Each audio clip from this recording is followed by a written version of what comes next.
Boa noite. Vamos falar agora sobre diabetes gestacional. Diabetes gestacional é um tipo de diabetes específica da gestação. Acomete ou tem uma prevalência entre 1 a 14% de todas as gestações. No Brasil, a prevalência vai a 7%.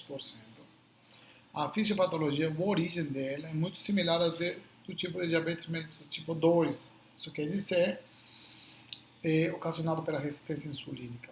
Tá? Os hormônios próprios da gestação, como o laktogênio placentário, ele é capaz de desencadear um alto índice de resistência insulínica, tá bom? Porém, um tipo de diabetes mellitus, tá? Existe um grande aumento da morbidade e da mortalidade pré-natal. A diferença de outros tipos de diabetes, a diabetes gestacional apresenta umas variâncias com respeito ao diagnóstico. Vocês lembram que nós falávamos que nos outros tipos de diabetes, a hemoglobina glicada funcionava como um padrão ourodiagnóstico e também para o controle da terapia. Nesses casos, a gestação é tão curta, de 9 meses, que às vezes não dá o tempo suficiente para oxidar a hemoglobina glicada. Então a hemoglobina glicada não vai se comportar como um bom padrão diagnóstico nesses casos, tá certo? Então, para isso, nós vamos nos acolher a uma técnica já antiga, conhecida, que seria a glicemia de jejum, né?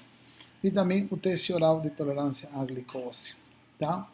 Então, valores de glicemia de jejum maiores a 92 ou de glicemia pós-consumo de glicose anidra de 1 hora maior a 180 ou de 2 horas maior a 153 no teste oral de tolerância à glicose, nos faz pensar em diabetes mellitus gestacional, nos faz diagnosticar ela.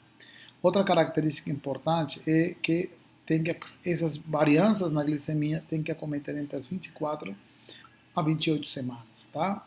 Tendo esses critérios de semanas de gestação, mas alterações no teste oral de tolerância à glicose, nós podemos diagnosticar diabetes mellitus gestacional, propriamente gestacional, tá?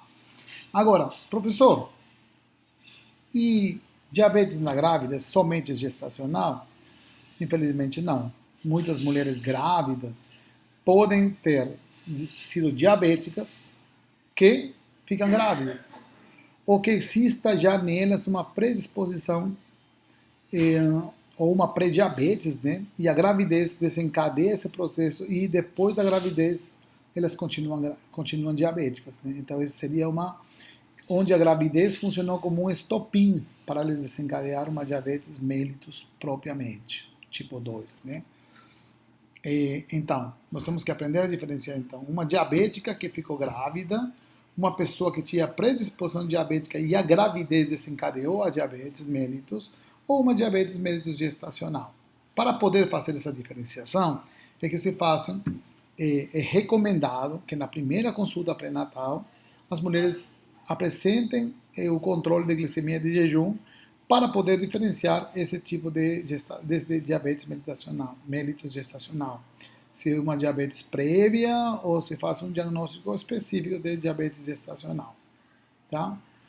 Então, é importantíssimo entender que os valores variam muito. Uma glicemia de jejum já maior ou igual a 92 pode fazer o diagnóstico de glicemia de jejum, com maior ou igual a 92 pode diagnosticar diabetes.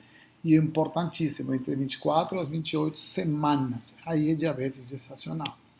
Existem alguns fatores de risco que podem estabelecer o risco para poder fazer diabetes mellitus gestacional. Por exemplo, as mulheres estão adiando cada vez mais a gravidez, né? Então, muitas vezes, a idade avançada pode ser um fator de risco para diabetes mellitus gestacional. O sobrepeso, a obesidade, o ganho excessivo de peso durante a gravidez, tá? Um histórico familiar de diabetes de primeiro grau, uma macrosomia, polidramo, excesso de líquidos, hipertensão, pré-eclâmpsia na gravidez, alguns antecedentes obstétricos, como abortamentos a repetições, malformações congênitas, óbito fetal anterior em outros partos, macrosomia ou diabetes também em outras gravidezes. Síndrome do ovário policístico e baixa estatura. São critérios, fatores de risco para diabetes mellitus gestacional. Tá? Ok? Muito obrigado. Boa noite para vocês.